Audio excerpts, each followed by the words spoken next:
What deism exactly means is quite blurry, as there are various nuances, but the basic idea behind it is that there is some kind of creator, but that after he created everything, he basically sat back and let everyone get on with it.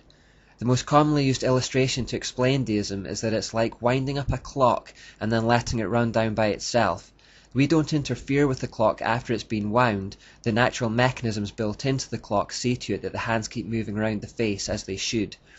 The deist God, therefore, is one that doesn't interact with human affairs as such, but can be determined using reason and observation of the natural world alone, the natural mechanisms of it, if you like. Because he doesn't interact with human affairs, deists believe God had given no direct revelations to any human being. Therefore, all holy books are mere human interpretations of a universal truth. They all contain some strands of wisdom and are of some interest, but none could be considered to be the absolute truth, direct from the mouth of God. None could lay claim to being a perfect and direct revelation. Deists believe that all gods of the world were basically the same one by different names, and that one person couldn't say that his God was any higher than another. This idea that people should abandon ideas of absolute truths largely came about because people had become fed up of religious wars.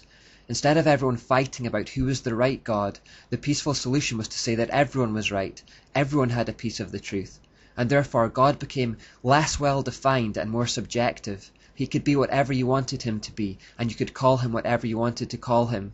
Many deists tended to settle on general and impersonal names, such as providence.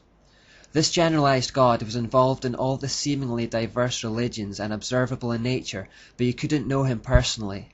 Deism was a forerunner to pantheism, not just that God is observable in nature, but that God is nature.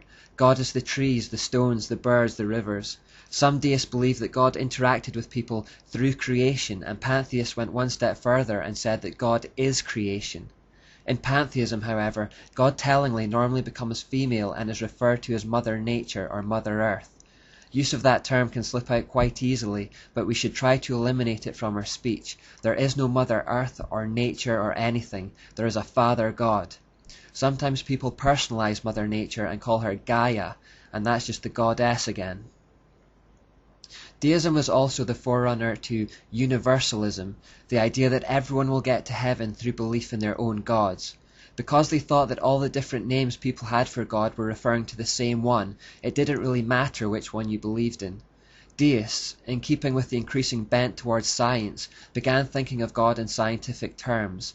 They began referring to him by the umbrella term, the Grand Architect of the universe.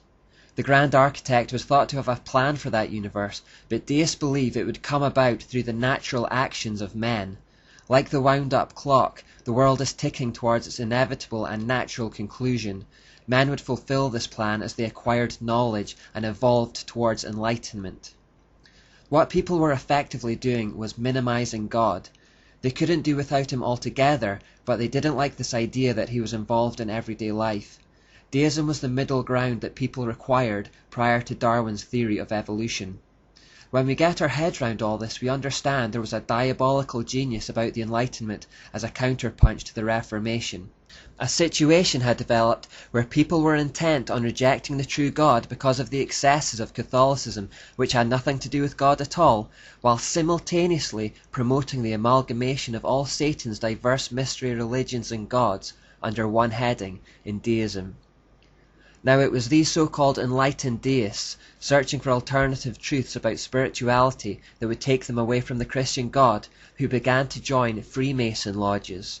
Freemasonry's history is shrouded in secrecy, but up until a certain point at least, it seemed to have the appearance of being a relatively innocuous organization. But from this point onwards, it became a kind of church of deism, and in time, the purest form of the Babylonian mysteries in existence.